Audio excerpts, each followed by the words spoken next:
Cuando mi propio hijo arrojó mi maleta bajo la lluvia y me gritó que no era más que un estorbo, algo dentro de mí murió esa noche.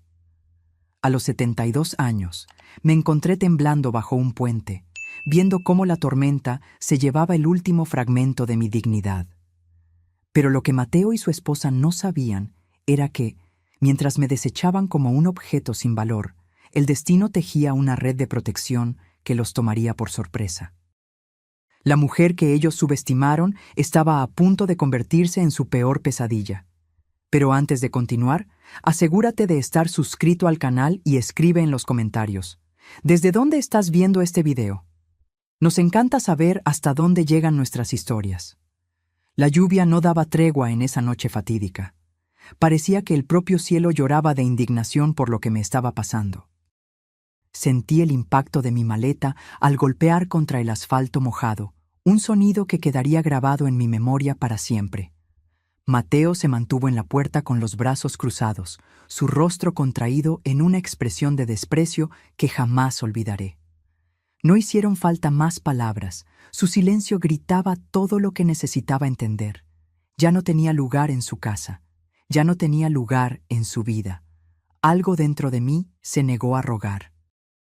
Con los dedos endurecidos por el reumatismo, tomé mi maleta ya empapada y comencé a caminar. Mis sandalias hacían un ruido húmedo con cada paso mientras me alejaba. Sin paraguas, sin un abrigo adecuado, solo un suéter fino que había estado tibio y acogedor solo 2 horas antes. El sonido de la puerta cerrándose detrás de mí resonó como una sentencia final. Curiosamente, no lloré esa noche. En cambio, caminé hasta que mis piernas cedieron, encontrando finalmente refugio bajo un paso elevado cercano.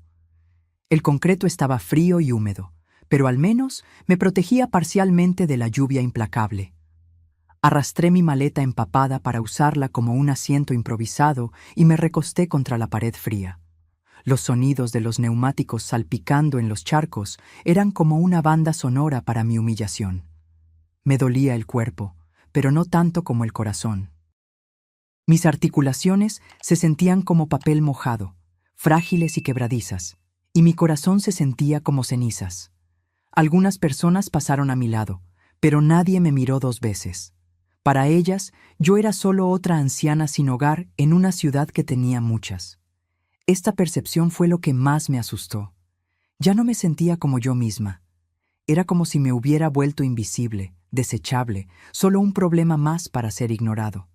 La voz de Mateo resonaba en mi mente. La forma en que pronunció la palabra estorbo, como si yo fuera una tarea no deseada, un artículo inconveniente en una lista de pendientes. Como si los años en que lo crié, lo alimenté y lo amé nunca hubieran existido. Recordé las rodillas raspadas que besé para sanarlas, las noches sin dormir cuando estaba enfermo, las comidas que me salté para que él pudiera comer en tiempos difíciles. Y ahora, a sus ojos, yo era solo un peso para ser desechado. El viento se hacía más fuerte a medida que la noche avanzaba. Saqué una manta delgada que encontré en mi maleta, húmeda e inadecuada contra el frío, pero era todo lo que tenía. Mi cuerpo temblaba sin parar, no solo por el frío, sino por la vergüenza y la incredulidad. Tal vez algunos de ustedes conocen esa sensación devastadora, cuando las personas a las que les diste todo te miran como si no valieras nada. No dormí mucho esa noche. Escuché autos, sirenas distantes y el sonido de algo dentro de mí rompiéndose irreparablemente. Alrededor de las 3 de la mañana, la lluvia finalmente disminuyó. Estaba empezando a cabecear cuando escuché pasos que se acercaban. No eran apresurados ni pesados, sino medidos y decididos. Levanté la cabeza y por un momento pensé que estaba soñando. Viviana, mi hermana menor, estaba parada frente a mí. Su cabello estaba empapado, su maquillaje había desaparecido, pero me miraba como si nos estuviéramos encontrando después de una eternidad. En cierto modo, era verdad. No habíamos hablado mucho después de que se mudó a Cancún. La vida nos separó. Complicaciones familiares, pequeños resentimientos que crecieron con el tiempo y el silencio. Pero allí estaba ella, como un milagro envuelto en un abrigo empapado y furia silenciosa. Inicialmente no dijo nada. Simplemente se arrodilló a mi lado, me apartó el cabello mojado de la cara y puso su mano sobre la mía. Ese fue el primer toque verdaderamente humano que sentí en semanas, tal vez meses. Me ayudó a levantarme sin decir una palabra, tomó mi maleta y me condujo a su auto de alquiler como si fuera lo más natural del mundo. Sentada en su auto, con el calefactor al máximo y una manta sobre mis hombros, intenté no derrumbarme. Me entregó un termo con té todavía caliente, con aroma a miel y menta. Le di un sorbo y sentí el primer atisbo de seguridad desde que fui expulsada de la casa de Mateo. No hablamos hasta que llegamos a la carretera principal. «¿Vienes conmigo?», dijo simplemente. Asentí, no porque estuviera de acuerdo, sino porque no podía imaginar ir a ningún otro lugar. No preguntó qué había pasado. No lo necesitaba. Creo que vio todo en mi cara, en la forma en que sostenía la taza de té con ambas manos, como si fuera lo único que me mantenía anclada a este mundo. La carretera se extendía ante nosotros, larga y silenciosa. Cada pocos kilómetros miraba a Viviana. Los mismos ojos decididos, la misma postura erguida que recordaba desde nuestra infancia. Viviana siempre fue fuego donde yo era agua. Se encendía cuando la gente la lastimaba. Yo me contenía. Yo sobrevivía. Pero esa noche comencé a preguntarme si solo sobrevivir sería suficiente. Cuando llegamos a un motel en las afueras de Puebla, me entregó la llave de una habitación y una bolsa con ropa limpia. Tomé una ducha caliente, la primera en días, frotándome para quitar la lluvia, la suciedad y la humillación de mi piel. Miré mi reflejo en el espejo hasta que el vapor lo empañó por completo. Luego, dormí, no profundamente, no en paz, pero al menos en una cama. A la mañana siguiente, cuando me dijo que iríamos a la Ciudad de México, no pregunté por qué. Simplemente la seguí, porque algo dentro de mí había cambiado. No de una vez, no de forma ruidosa, pero lo suficiente como para que pudiera sentirlo. Tal vez tú también lo has sentido. Ese giro silencioso, ese momento en el que te das cuenta, esta vez no lo dejaré pasar. Esta vez no me tragaré mi dolor solo para mantener la paz, no cuando me cuesta todo. Desperté a un techo bajo de hotel y el zumbido constante del aire acondicionado. La cama era muy firme, las sábanas ásperas, pero en comparación con el concreto y la lluvia de la noche anterior, se sentía como un paraíso. Me dolían los músculos, pero mis manos estaban calientes por primera vez en días. Me senté lentamente, envolviendo la manta del motel sobre mis hombros, tratando de orientarme. Viviana ya estaba vestida y empacando sus cosas. Se movía rápido, concentrada, como si hubiera planeado algo durante toda la noche. No preguntó cómo había dormido, ni ofreció conversación trivial. «Tenemos que movernos», fue todo lo que dijo. La seguí hasta el estacionamiento. El cielo estaba azul claro, el aire denso con la humedad típica de la costa mexicana antes del mediodía. Me deslicé en el asiento del pasajero y, tan pronto como las puertas se cerraron, encendió el motor.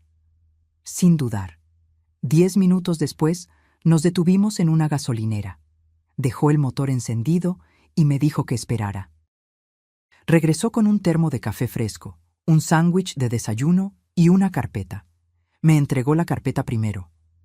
Dentro había el anuncio impreso de una propiedad en la Ciudad de México, un condominio de 2 habitaciones, vista al océano, completamente amueblado. El precio hizo que mi estómago se encogiera de la sorpresa. La miré, perpleja. «Este lugar es tuyo», dijo simplemente. «Lo compré esta mañana». No pude decir nada. Mi boca se abrió, pero no salió ninguna palabra. Mis manos sostenían la carpeta como si pudiera desintegrarse en cualquier momento. Viviana mantuvo sus ojos fijos en la carretera. «Ya transferí el dinero. Está a tu nombre. Sin hipoteca, sin trucos». Pasé la página. Había fotos, un balcón con vista al mar, una cocina con encimeras de granito, una habitación de invitados con un escritorio. Parecía el tipo de lugar donde alguien se quedaría 2 semanas en verano, no el tipo de lugar donde una persona como yo viviría permanentemente. En la última página había un recibo bancario, un depósito en una nueva cuenta de ahorros, $5 millones. Levanté la vista, aturdida. «Tus ahorros», explicó Viviana, sin apartar la mirada de la carretera. «Solo tuyos. Los guardé por años. No lo sabías porque no te lo dije. Ahora lo sabes». Me recosté en el asiento, la carpeta pesando en mi regazo, el café olvidado. Mis oídos zumbaban como si alguien hubiera detonado fuegos artificiales dentro de mi pecho. No podía formar un pensamiento completo. Los números estaban allí, en la página, demasiado grandes para ser ignorados, demasiado surrealistas para ser creídos. Volvió a meter el auto en la autopista. No dijimos nada durante un largo tiempo. Observé el paisaje pasar por la ventana. Centros comerciales, palmeras, restaurantes de carretera.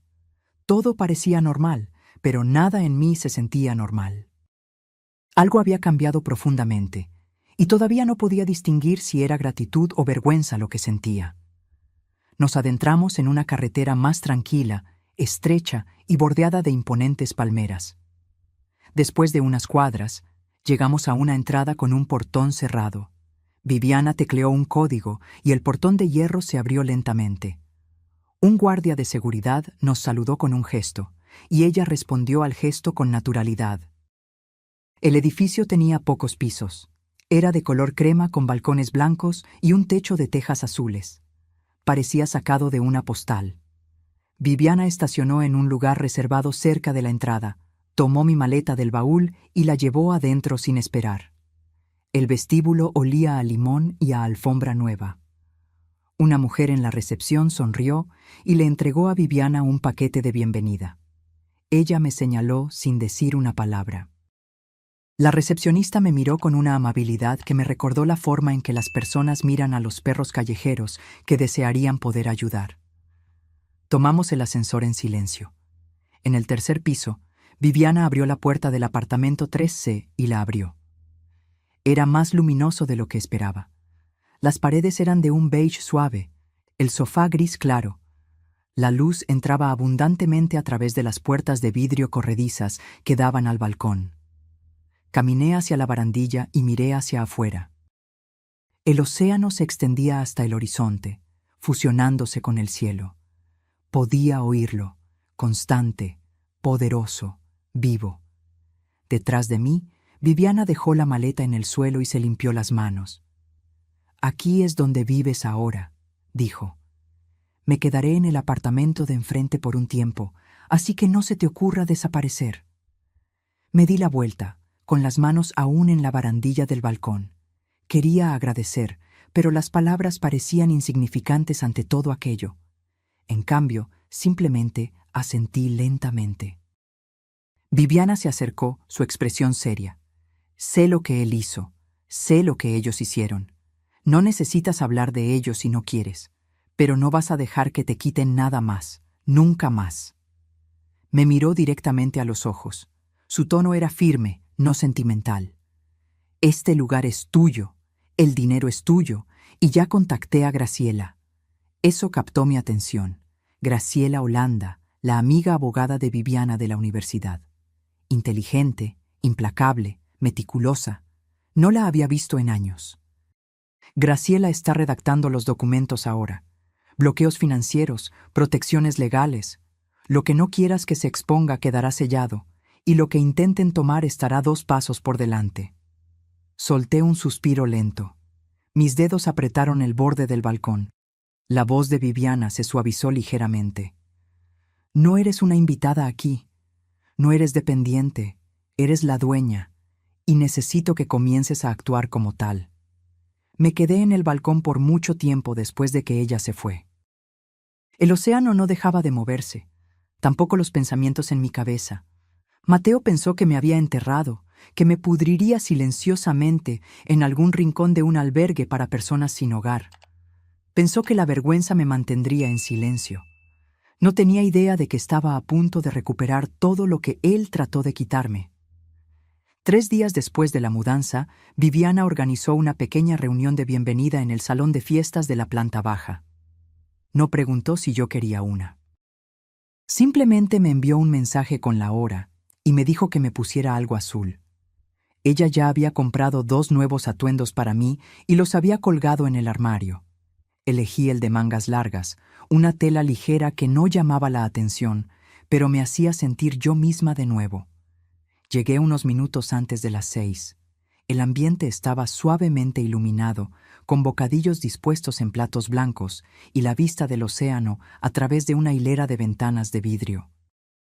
Cerca de una docena de personas estaban presentes, principalmente otros residentes del edificio, parejas jubiladas, algunas viudas, un señor que me recordó a mi difunto esposo, aunque más delgado y con una barbilla más afilada.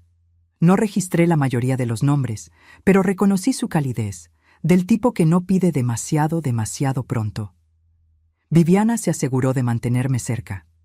Me presentó con suficientes detalles para ser educada, nunca entrando en nada personal. Nunca mencionó lo que había sucedido. Nunca mencionó a Mateo. Solo le dijo a la gente que yo había venido a la Ciudad de México para un nuevo comienzo. Estaba cerca de la ventana, observando la luz desaparecer sobre el agua, cuando el guardia de seguridad del edificio entró por la puerta lateral. Hizo una ronda lenta por el salón. Luego se detuvo cuando me vio. 3C. Está al frente del de la señorita Viviana, ¿verdad?, preguntó, señalando el número de apartamento en mi etiqueta de nombre. Confirmé con un asentimiento. Ella es inteligente, no se le escapa un detalle. Tienes a una buena persona cuidándote. Bajó la voz. Quizás quieras estar atenta al movimiento en el pasillo. Tuvimos un reporte de alguien merodeando las cajas de correo tarde anoche. Sentí un nudo en el pecho, pero le agradecí por la advertencia. Viviana levantó su copa e hizo un brindis corto, diciendo solo que estaba feliz de que yo estuviera allí y que las segundas oportunidades merecían ser celebradas. La gente aplaudió y todo se sintió normal, hasta que noté que, al terminar su discurso, sus ojos se volvieron hacia la puerta que acababa de abrirse. Me di la vuelta y los vi, Mateo y Marisa. Él llevaba una camisa de vestir que rara vez se ponía, pero que esta vez estaba impecable. Marisa estaba en beige y dorado, con su cabello rizado suelto, sus tacones haciendo un suave clic mientras entraban en la sala. Sonrieron como si pertenecieran a ese lugar. Mi estómago se contrajo en un nudo. Viviana caminó directamente hacia ellos. No escuché lo que dijo, pero su lenguaje corporal dejó claro que no eran bienvenidos. No levantó la voz. No armó un escándalo, pero bloqueó su camino como una muralla infranqueable. Mateo miró por encima de su hombro hacia mí y sonrió como si nada hubiera pasado, como si la última vez que me vio no hubiera sido bajo la lluvia, gritando mientras yo me aferraba a mi dignidad como una llama moribunda. No dije nada. Mi mano se agarró al borde de la mesa de refrescos con tanta fuerza que mis nudillos se pusieron blancos. Viviana hizo una señal discreta y un empleado se acercó. La conversación fue breve. Mateo y Marisa mantuvieron su posición por unos segundos más, luego se dieron la vuelta y se fueron. Marisa ni siquiera miró hacia atrás. La sala lentamente volvió a la normalidad, como si nada hubiera sucedido. La gente notó la interrupción, pero nadie hizo preguntas. Lo agradecí en silencio. Viviana regresó a mi lado, tomó una fruta de la bandeja y dijo con calma: «Te dije que vendrían». Asentí. Me había advertido esa mañana que había visto un comentario de un amigo de Marisa en línea, algo demasiado específico para ser una coincidencia. Viviana ya estaba 3 pasos por delante, como siempre. Una vez que la reunión terminó, me acompañó de regreso al piso de arriba. Nos dimos las buenas noches en el pasillo y entré en mi apartamento. Me senté en el borde del sofá y esperé. No por algo específico, solo esperé, como un animal que presiente el peligro. No habían venido a disculparse o a explicar. Vinieron a ver qué más podían conseguir. Pero ahora lo sabían. No estaba donde me dejaron. Ya no era la mujer que había salido a la tormenta con su maleta empapada. Estaba refugiada, protegida y ya no sola. Aún así, no me sentía lo suficientemente segura como para relajarme. Entonces, hice algo que no había hecho en años. Abrí el cajón lateral del armario del pasillo y saqué un nuevo cuaderno que Viviana me había dado. Hice clic en un bolígrafo y escribí una frase en la parte superior de la página. Lo que me quitaron, lo devolverán. Dibujé una línea debajo y escribí 3 palabras: casa, nombre, poder. La fiesta había terminado. El telón estaba levantado y habían entrado al escenario pensando que aún controlaban la historia. Pero yo tenía el bolígrafo ahora y yo escribiría el resto. Viviana no perdió el tiempo. 2 días después de la fiesta, llamó a mi puerta a las 10 en punto, llevando una pila de sobres en una mano y su tablet en la otra.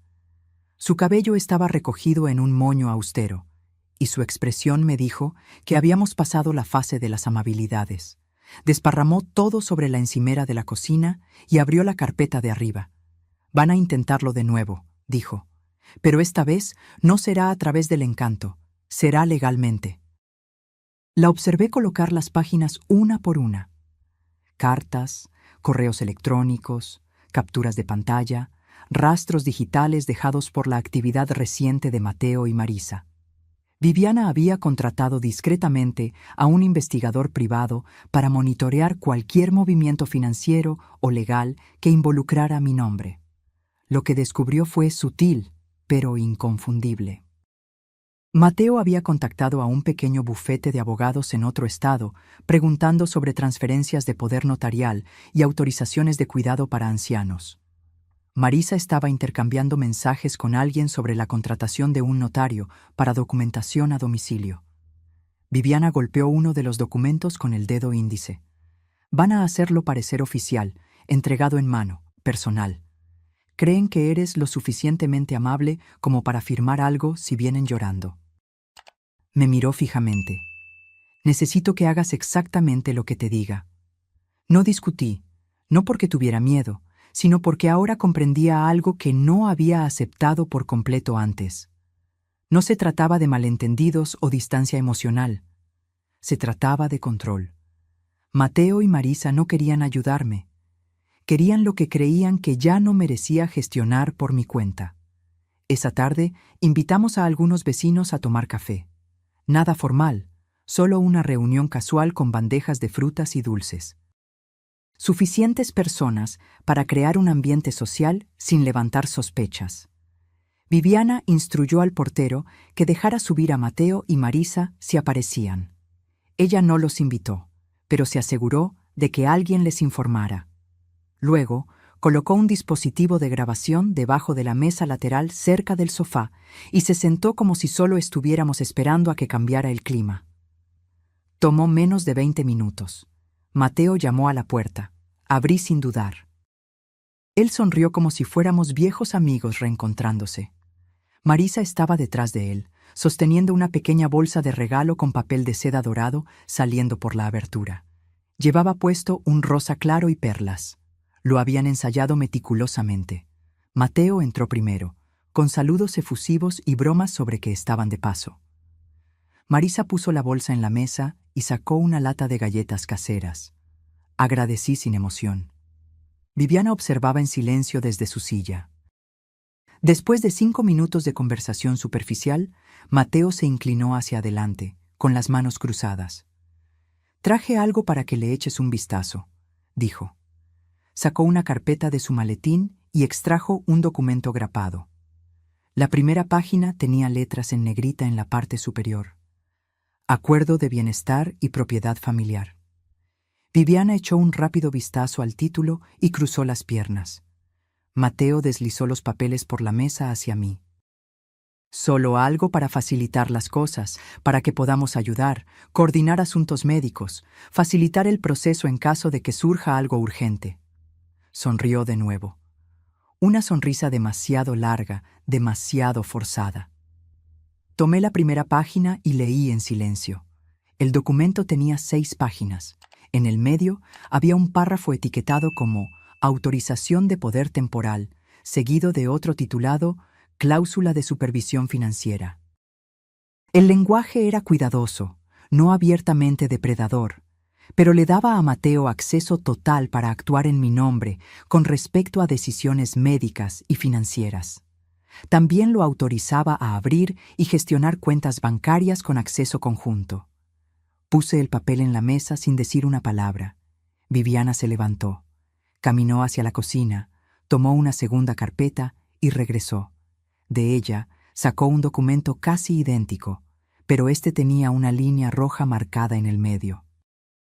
Esta es una copia de la versión que redactaste la semana pasada con ese asistente legal en la CMI, le dijo a Mateo. El correo electrónico original tiene una marca de tiempo. El lenguaje es palabra por palabra el mismo. El rostro de Mateo se congeló. Marisa permaneció en silencio, su máscara de dulzura comenzando a resquebrajarse. Viviana se volvió hacia mí. Adelante, pregúntales para qué es realmente esto.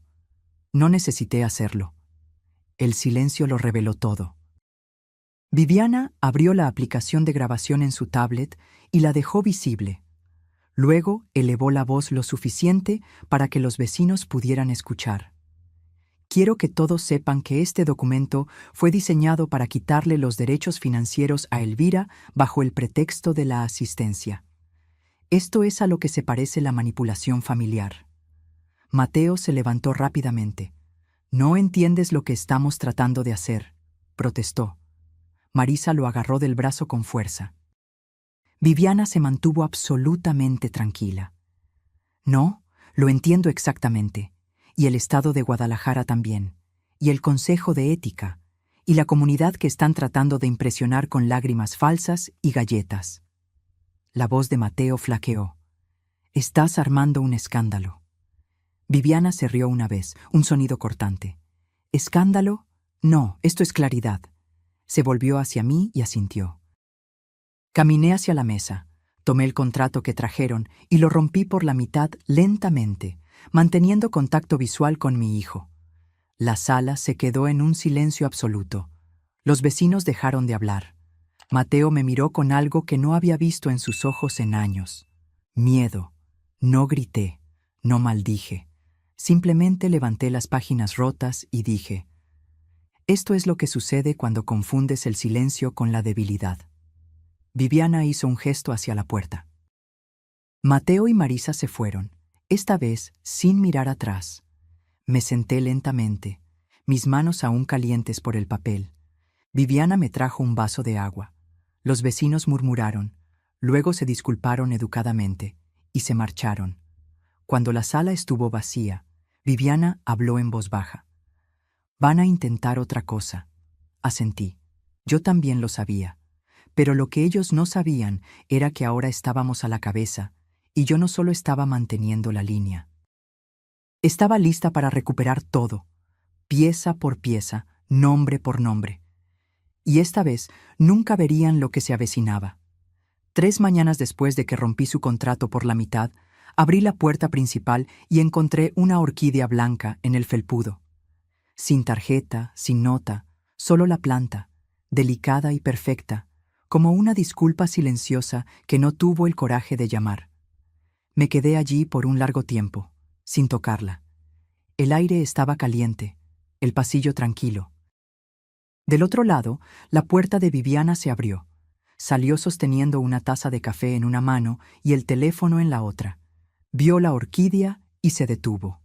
«Están cambiando de táctica», dijo, sin siquiera parpadear. Asentí una vez y dejé la planta donde estaba.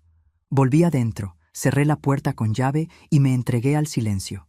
Sabía lo que significaba esa orquídea. No era una disculpa, era una sonda. Esa noche vinieron de nuevo, esta vez no juntos.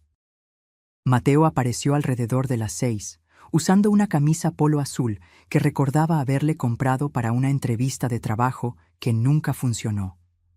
Su sonrisa estaba más contenida de lo normal. Llevaba una pequeña bolsa de papel del restaurante italiano de la calle principal. Dijo que imaginó que aún no había cenado. No abrí la puerta mosquitera.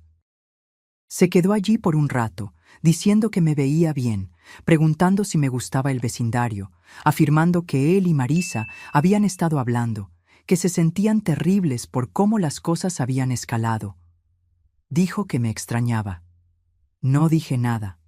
Eventualmente, dejó la bolsa en el banco cerca de la pared y se fue. Observé su partida sin moverme. A la mañana siguiente fue el turno de Marisa. Apareció poco antes del mediodía con una bolsa de compras y un libro debajo del brazo. Su tono era más ligero, casi casual, como si fuera algo que ella siempre hacía. No mencionó el contrato roto, no mencionó la fiesta. Solo dijo que quería pasar a verme, tal vez ayudar con las tareas del hogar, cocinar algo si yo estaba cansada. Solía llamarme por mi primer nombre. Ese día me llamó mamá. La observé por la mirilla hasta que se dio por vencida y se fue. Se llevó las compras con ella, dejó el libro. Una semana transcurrió así. Uno venía, luego el otro, a veces con comida, a veces con flores. Una vez, dejaron una foto enmarcada de Mateo de niño, sosteniendo una caña de pescar a mi lado en un muelle. Un recuerdo que pensaron que podría usarse como un arma emocional. Yo no respondía, pero observaba y grababa todo. Viviana me dio un pequeño dispositivo no más grande que la llave de un auto. Se quedaba cerca de la puerta, siempre encendido cuando alguien se acercaba. No lo usé para atraparlos diciendo algo explícitamente criminal. Lo usé para registrar el tono, las vacilaciones, los patrones, porque sus palabras no eran sobre la reparación, eran sobre el acceso. Cada conversación giraba en torno a la comodidad, la preocupación y, eventualmente, la logística, las cuentas, la planificación del final de la vida. El lenguaje de los ladrones que fingen ser cuidadores.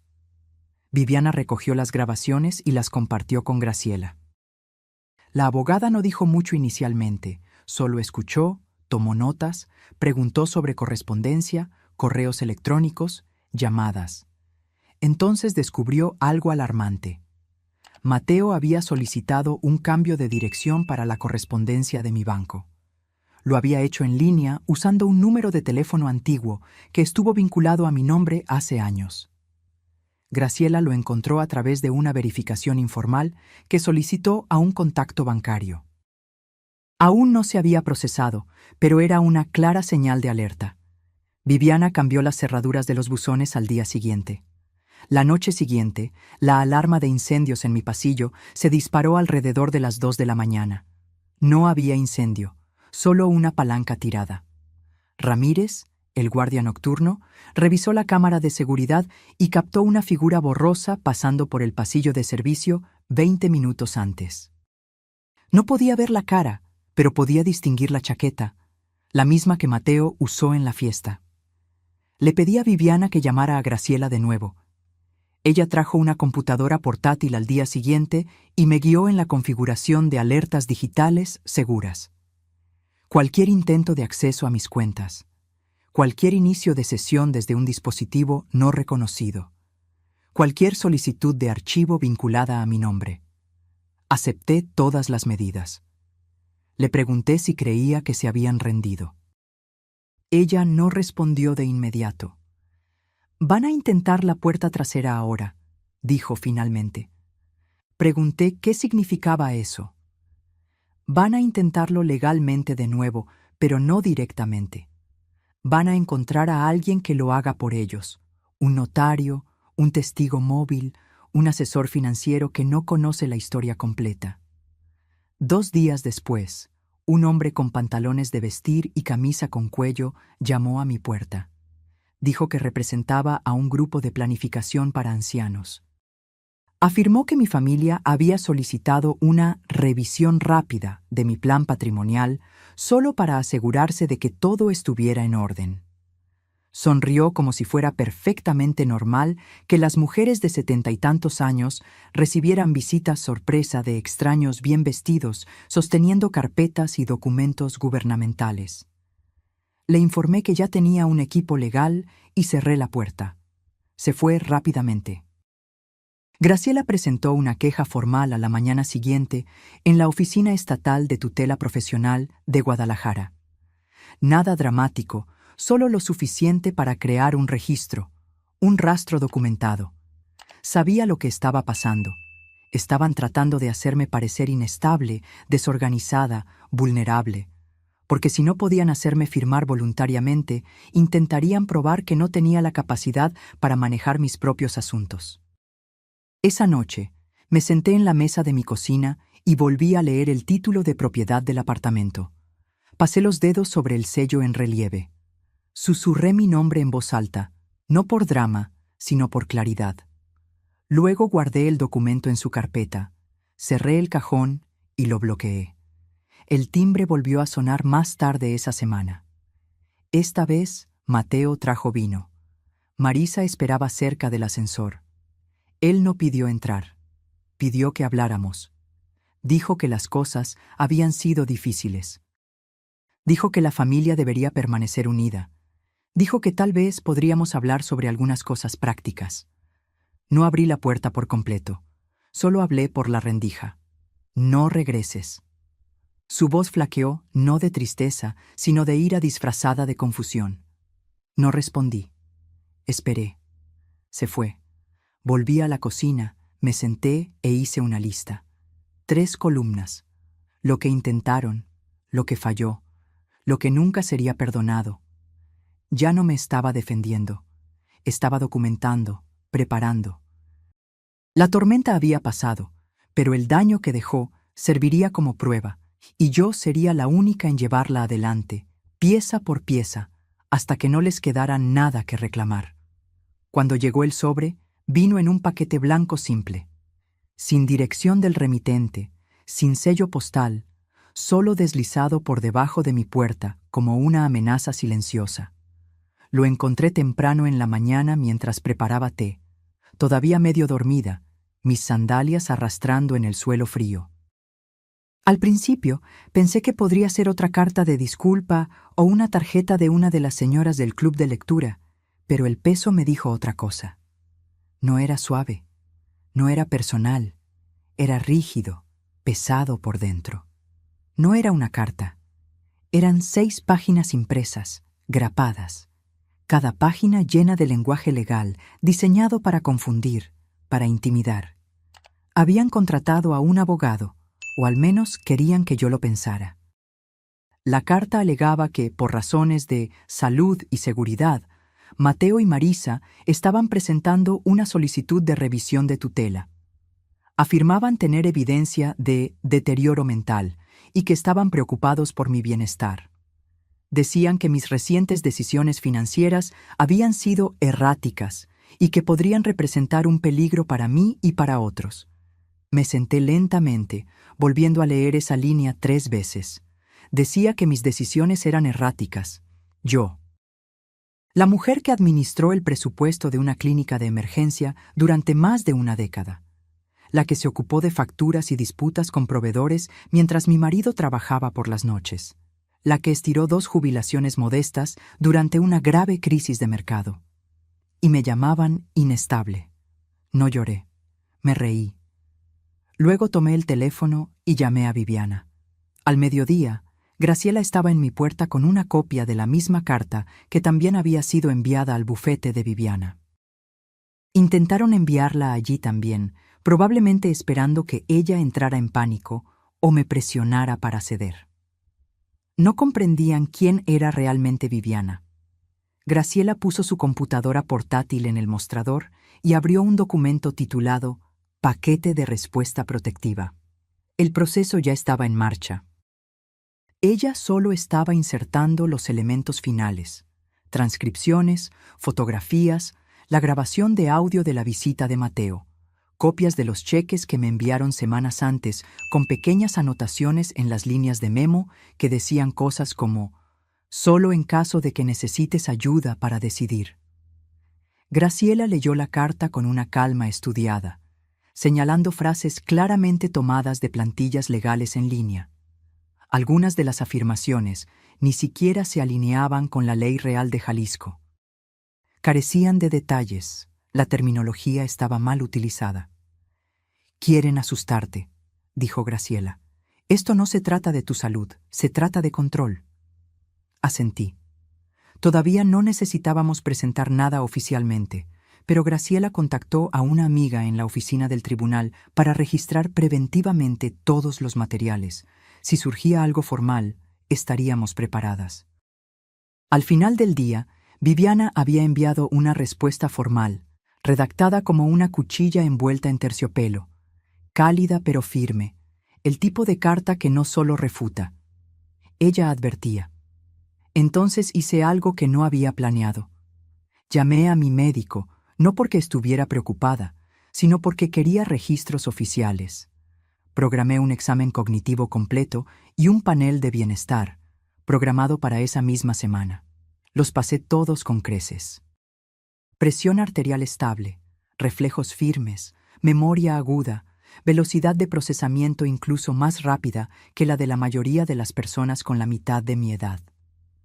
2 días después, los resultados estaban en una carpeta en las manos de Graciela. Le pedí que hiciera 3 copias. Le envié una a Mateo. Sin nota, solo el informe. Pasó una semana, luego 2. Sin llamadas, sin visitas, sin cartas deslizadas debajo de mi puerta. Por un momento, pensé que tal vez habían retrocedido, pero ese fue mi error, porque mientras yo saboreaba el silencio, ellos estaban ocupados en otro lugar. Viviana recibió la alerta primero. Había configurado un sistema de monitoreo a través de la oficina del registro de la propiedad. Cada vez que se registraba un gravamen, una investigación o una disputa con mi nombre o dirección, ella sería notificada. Así fue como descubrimos que habían enviado una solicitud al banco que mantenía mi cuenta de ahorros. Estaban tratando de registrarse como cobeneficiarios. No era un movimiento legal, era un intento desesperado. Marisa había llamado fingiendo ser yo, alegando que había olvidado su acceso en línea y pidiendo actualizar a los beneficiarios por teléfono. El empleado señaló inmediatamente el intento como sospechoso. Mi edad y mi patrón de voz no coincidían.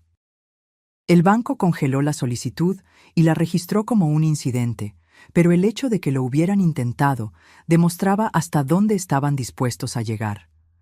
Ya ni siquiera les importaba lo desesperados que parecían. Miré el informe del banco durante un largo tiempo esa noche. No con ira, solo con una quietud contemplativa. Esto ya no se trataba de dinero. Se trataba de borrarme.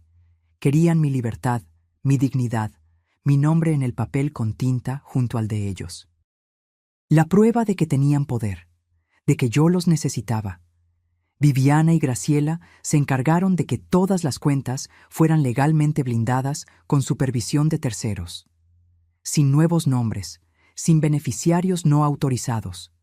Todo sería transferido a una fundación si algo me pasaba, una que ya había creado discretamente meses antes. No se trataba de venganza, se trataba de asegurar que nadie pudiera controlarme de nuevo. Más tarde esa semana, Graciela me entregó otro sobre, más grueso que el anterior. Dentro había 2 declaraciones juradas, una de mi antiguo casero y otra de un vecino. Testigos de las noches en que Mateo y Marisa me dejaron afuera se negaron a abrir la puerta. Les dijeron a los niños que estaba siendo dramática. También había una declaración autenticada de la enfermera de la comunidad que vio mis hematomas cuando me caí. Ella confirmó que nadie de mi familia apareció para recogerme en la clínica de urgencias. Ellos querían construir un caso en mi contra. Yo ya estaba construyendo una muralla a mi alrededor, ladrillo a ladrillo, documento a documento, verdad por verdad, y cada página era más contundente que la anterior. Había una frase en el resumen de Graciela que se quedó conmigo. Los atacantes con motivos superficiales subestiman el poder de una larga memoria. Ella tenía razón. Yo lo recordaba todo. Y ahora el tribunal también. La ley también. Y pronto ellos también lo recordarían. La invitación vino de Mateo. Un mensaje de texto simple, corto y educado. Me preguntó si estaría dispuesta a venir a cenar a su casa el próximo domingo. Dijo que los niños me extrañaban. Dijo que les gustaría empezar de nuevo. Terminó el mensaje con una línea esperanzadora sobre la familia y el perdón. Miré esas palabras durante un largo tiempo, dejándolas que se asentaran. Yo sabía lo que era. Había visto el patrón formándose. Viviana lo había visto. Graciela lo había predicho casi exactamente. Intentaron la presión legal. Eso falló. El falso intento de tutela no prosperó. El truco del beneficiario fue descubierto y bloqueado, y ahora venía la ofensiva de Encanto. Aún así, acepté. Le dije que estaría allí a las 6. El domingo me puse un vestido azul marino discreto, con cuello alto y mangas largas. Me recogí el cabello y usé mi reloj de oro, el que Carlos me dio en nuestro 25º aniversario. No llevé nada más que un sobre delgado en mi bolso y mi expresión más serena. La casa no había cambiado. Revestimiento blanco, nuevo techo, una guirnalda en la puerta, como si esos detalles pudieran ocultar la amargura impregnada en las paredes. Marisa me recibió con una sonrisa tensa. Sus ojos examinaron mi atuendo, tratando de interpretarlo como una señal. Se apartó, permitiendo mi entrada con una mano en mi espalda, firme y controladora. La mesa del comedor estaba puesta para 7 personas. Mateo ocupaba la cabecera. Los niños estaban arreglados, sus camisas demasiado formales para un domingo, sus ojos alternando entre mí y sus padres. Nos sentamos, comimos, la comida estaba buena, un poco demasiado perfecta. Hablaron de las calificaciones de los niños, de cómo Mateo estaba considerando un cambio de trabajo. Marisa elogió el plato que había preparado 2 veces, en un tono que imploraba aprobación. Asentí educadamente. Respondí cuando me preguntaron. No mencioné nada de los últimos meses, y ellos tampoco, al menos no directamente. A la mitad del postre, Mateo se reclinó en la silla y soltó un suspiro cuidadosamente ensayado. He estado pensando mucho últimamente en cómo las cosas se complicaron, y sé que todos cometimos errores, pero odio la distancia entre nosotros. Marisa extendió la mano para tomarla de él. Y con los niños creciendo, agregó, simplemente no queremos arrepentimientos. Queremos que sepan cómo se comporta una verdadera familia. Asentí. Aprecio eso, respondí. Realmente lo aprecio. Sonrieron, y entonces Mateo, finalmente, llegó al punto. Me preguntaba, mamá, si en algún momento podríamos hablar sobre cómo seguir adelante, tal vez revisar algunas de las decisiones que se tomaron cuando las cosas estaban tensas, especialmente en lo que respecta a los asuntos patrimoniales. Ahí estaba, el guante de terciopelo retirado, revelando la mano que siempre había estado debajo. Dejé que el silencio se prolongara el tiempo suficiente. Luego tomé mi bolso y saqué el sobre. Claro, dije con calma, pero creo que es mejor que todos seamos perfectamente claros. Así que preparé algo. Deslicé el sobre por la mesa. Los dedos de Marisa se contrajeron antes de que pudiera controlar el movimiento. Mateo abrió el sobre. Dentro había un anexo legalmente autenticado. Delineaba el establecimiento permanente de la Fundación Elvira Ruiz, la organización sin fines de lucro que había formado oficialmente. Confirmaba que la casa donde ahora vivía, las cuentas bancarias, el fondo fiduciario, todo estaba legal e irrevocablemente vinculado a la fundación. Enumeraba a los beneficiarios: un programa de becas para madres solteras mayores de 60 años, un fondo de asistencia para víctimas de abuso de ancianos y un programa de asistencia médica comunitaria en nombre de Carlos. El rostro de Mateo se endureció.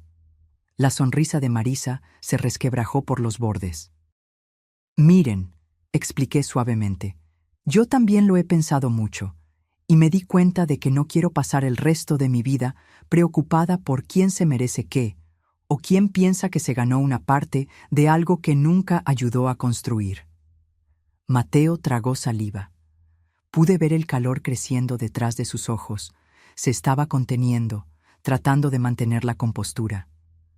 No los estoy cortando por completo, agregué, pero estoy eligiendo paz, claridad y protección. Nadie dijo nada. Los niños permanecieron inmóviles, confundidos, demasiado jóvenes para entender las corrientes subterráneas, pero lo suficientemente mayores para sentir la tensión que se instaló densamente en el aire. Me levanté lentamente. La cena estuvo deliciosa. Gracias.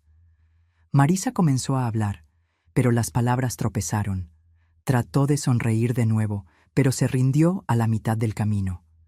En la puerta principal, Mateo me siguió. ¿Esto es todo?, preguntó en voz baja. Seguí caminando. Mamá, dijo de nuevo, un poco más alto, un poco más cortante. Estábamos tratando de arreglar las cosas. Me di la vuelta finalmente. No, respondí con calma. Ustedes hicieron esto. Sus hombros cayeron como si, por primera vez, se diera cuenta de que no podía transferirme la culpa. No pensé que llegaría tan lejos, murmuró. Asentí. Esa es la cuestión con los límites. Una vez que los cruzas, no eres tú quien decide dónde terminan. Parecía querer decir más, pero cerró la boca. Viviana se acercó a mi lado. Deberíamos volver adentro. Y volvimos. Cuando el juez regresó, no dudó. Moción concedida. Los documentos falsificados fueron declarados nulos. El estatuto de la fundación fue protegido. Una recomendación formal fue enviada a la oficina del fiscal de distrito para una investigación más a fondo. Y con eso terminó, al menos a los ojos de la corte. Pero para mí era algo más profundo. Me había posicionado frente a un sistema que históricamente ignoró a mujeres como yo, descartó nuestras voces, asumió que éramos demasiado frágiles o confusas o demasiado emocionales, y yo había sido escuchada. No gané porque grité más fuerte. Gané porque me negué a apartar la mirada. Gané porque mantuve mis registros, dije la verdad y confié en el silencio para hacer su trabajo. Esa noche me senté en el balcón con Viviana y Graciela. Compartimos tarta de durazno y dejamos que la brisa marina entrara. No dijimos mucho. No lo necesitábamos. La verdad había hablado por nosotros, y por primera vez fue suficiente. 3 semanas después del veredicto, subí al pequeño escenario en el nuevo centro comunitario, sosteniendo un micrófono con manos que ya no temblaban. Delante de mí había casi 100 rostros. A algunos los conocía bien. A algunos los había ayudado a atravesar inviernos difíciles, divorcios prolongados o cumpleaños solitarios. A algunos nunca los había conocido, pero estaban allí porque la fundación los había alcanzado de alguna manera. Eso era suficiente. El espacio no era elegante. Sillas plegables, termos de café en mesas de plástico, algunos viejos ventiladores de techo zumbando arriba. Pero las paredes estaban recién pintadas y decoradas con fotos de nuestros programas. Mujeres aprendiendo oficios, voluntarios de cuidado a personas mayores abrazando a pacientes, niños riendo junto a cajas de donación cuidadosamente empacadas. No preparé un discurso formal. No quería montar un espectáculo. Solo dije la verdad. Esta organización nunca se trató de dinero. Comencé lentamente, haciendo una pausa para afirmar mi respiración. Se trataba de no ser borrada, de demostrar que la segunda mitad de la vida puede ser tan poderosa como la primera, tal vez incluso más. Aplaudieron, pero no dejé que el momento se prolongara. Le entregué el micrófono a Liana y salí del escenario. Ella representaba el futuro ahora. Su voz, su liderazgo, su energía. Yo había construido los cimientos. Ellos levantarían el resto. Después del evento, la gente se quedó. Algunos lloraron. Algunos me abrazaron. Una mujer me entregó una nota que simplemente decía: «Gracias a ti, tuve el coraje de pedir la custodia de mi nieto». Guardé la nota en el bolsillo de mi abrigo y salí discretamente por la puerta trasera. Esa tarde, planté 3 nuevos manzanos en el borde de mi jardín. No sé si viviré para verlos dar fruto, pero plantar algo que tal vez nunca coseches es un acto de fe. No en ti misma, sino en el mundo que vendrá después de ti. Si alguna vez te has sentido desechada, invisibilizada o subestimada solo por tu edad, tu silencio o tu amabilidad, ten esto en cuenta. todavía tienes el poder de trazar límites, de reclamar tu espacio, de plantar algo nuevo. Incluso cuando el mundo intenta convencerte de que tu tiempo ya ha pasado. Mateo nunca volvió a contactarme.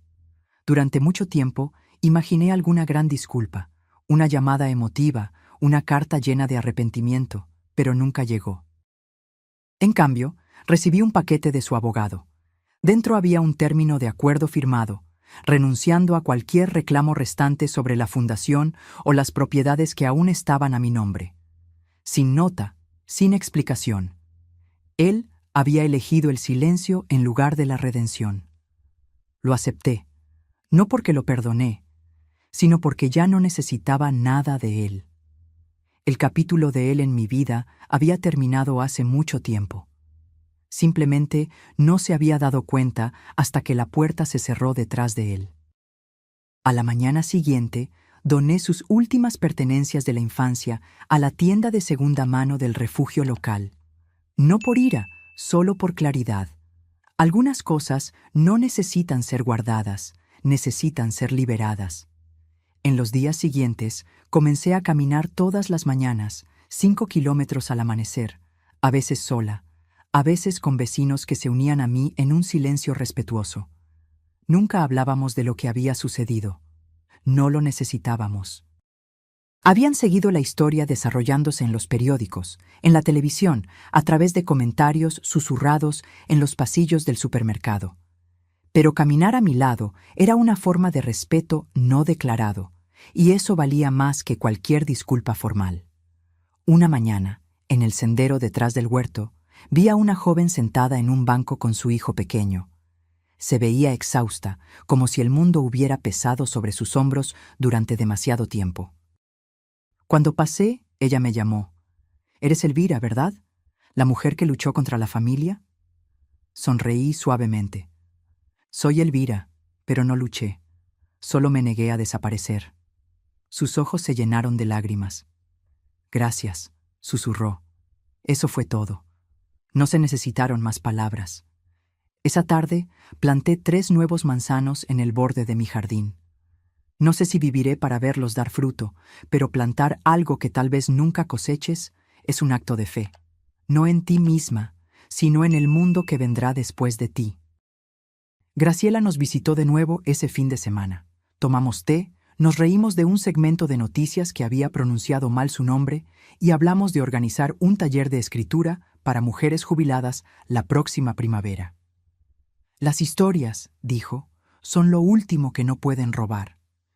Cuando ella se fue, me quedé en la ventana observando el viento mover las hojas de los árboles.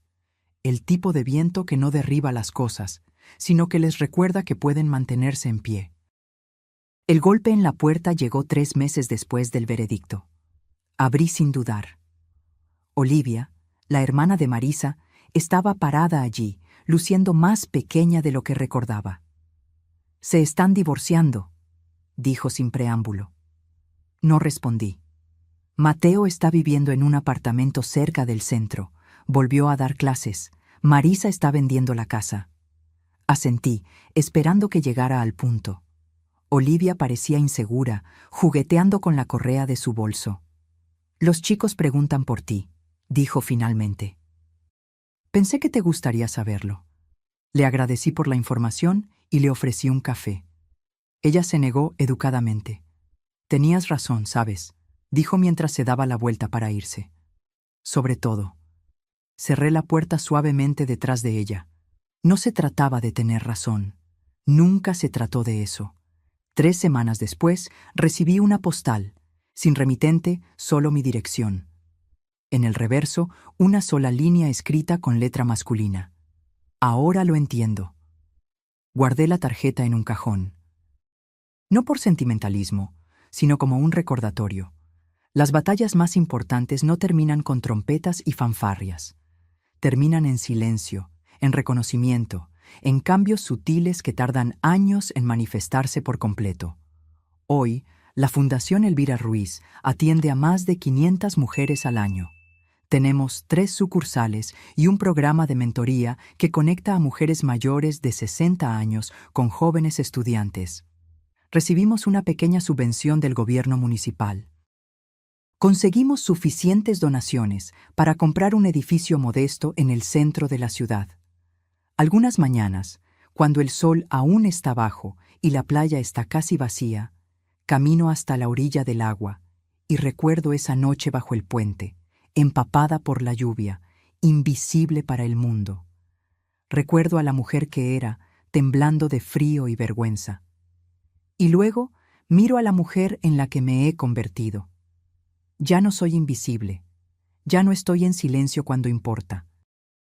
Ya no finjo que el amor debe significar el borrado.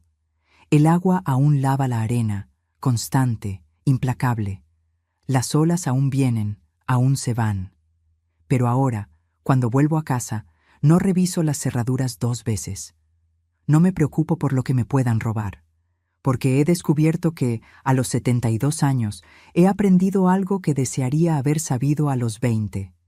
La verdadera dignidad no es algo que los demás puedan quitarte.